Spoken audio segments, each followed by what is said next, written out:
আমি হয়তো কিছু কঠিন কথা বলেছি, বলে ফেললাম। আবার এখানে মিডিয়ার কর্মীরাও আছেন, আমার এই কথা তো লাইভ প্রকাশিত হচ্ছে। আমার জায়গাটা সত্য কথাটা বলার জন্য। মানুষ হিসাবে সবাইকে বিবেচনা করবেন এবং যে সত্যিকারের প্রাপ্য তাকেই তারটা দয়া করে দিবেন। আমরা মানুষ, মানুষ হিসাবে সবার মূল্যায়ন করতে চাই। আমাদের আজকে এই কলকাতা উপজেলা এই পর্ব থেকে আমরা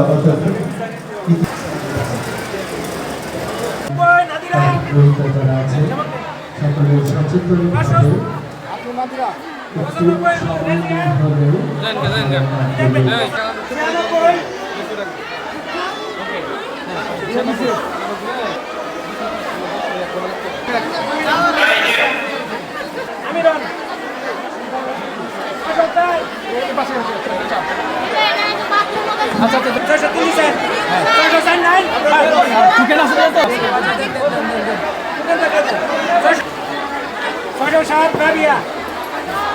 আপনি দাঁড়াইছেন কে?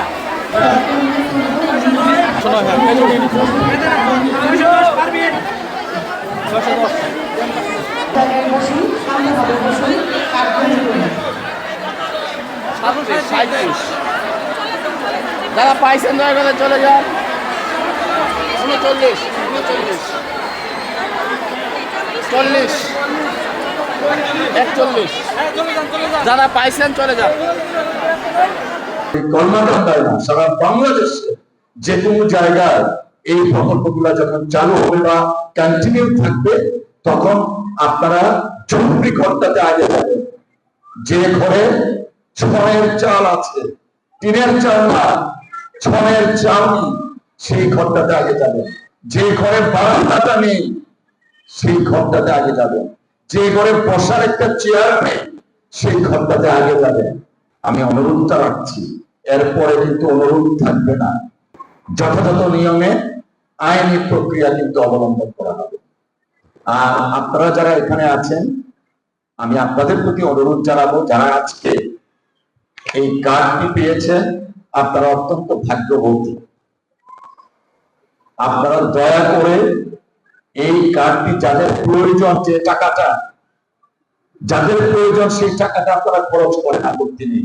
কিন্তু এমন অনেকেই পেয়েছেন যাদের হয়তো এই 2,500 টাকা, 2,500 তো দেওয়া হচ্ছে, এই 2,500 টাকা হয়তো বা তার তেমন প্রয়োজন নাই। হয়তো দেখবেন আপনার পাশের বাড়িতে আরেকজন আছেন, তার হয়তো প্রয়োজন। দয়া করে ওখান থেকে কিছু টাকা তাকে দিবেন। তাহলে আমরা মহান সৃষ্টিকর্তার কাছে দায়বদ্ধ আমরা থাকবো না। অনেকে পেয়েছেন এই 2,500 টাকা, হয়তো তার জন্য অনেক গুরুত্ব বহন করে না। সেই টাকার কিছু অংশ হলেও যার প্রাপ্য ছিল তাকে দিবেন। আমি হয়তো কিছু কঠিন কথা বলেছি, বলে ফেললাম। আবার এখানে মিডিয়ার কর্মীরাও আছেন, আমার এই কথা তো লাইভ প্রকাশিত হচ্ছে। আমার জায়গাটা সত্য কথাটা বলার জন্য। একদিকে আপনাদের যেমন সংসদ সদস্য, ঠিক তেমনি ভাবে আমি মহান জাতীয় সংসদে আপনাদের মাধ্যমে একটা দায়িত্বপ্রাপ্ত ব্যক্তিত্ব। তো আমি আশা করছি পরবর্তীতে সচেতন থাকবেন। আর অফকোর্স আমাদের এই এলাকা কর্মকাণ্ডা দুর্গাপুর, এখানে আমাদের হিন্দু, মুসলমান, খ্রিস্টান, গারো, হাতন, আপনারা যখন যে তালিকা করবেন, দয়া করে কোন ধরনের করবেন না। কে হিন্দু, কে মুসলমান, কে খ্রিস্টান, কে গারো, কে হাতন, সেই ভেদাভেদটা আপনারা দয়া করে করবেন না। আমি আমার নির্বাচনী ওয়াদায় বলেছিলাম, আমরা মানুষ, মানুষ হিসাবে সবার মূল্যায়ন করতে চাই। আপনারা প্রত্যেকেই দল মতের ঊর্ধ্বে উঠে মানুষ হিসাবে সবাইকে বিবেচনা করবেন এবং যে সত্যিকারের প্রাপ্য তাকেই তারটা দয়া করে দিবেন।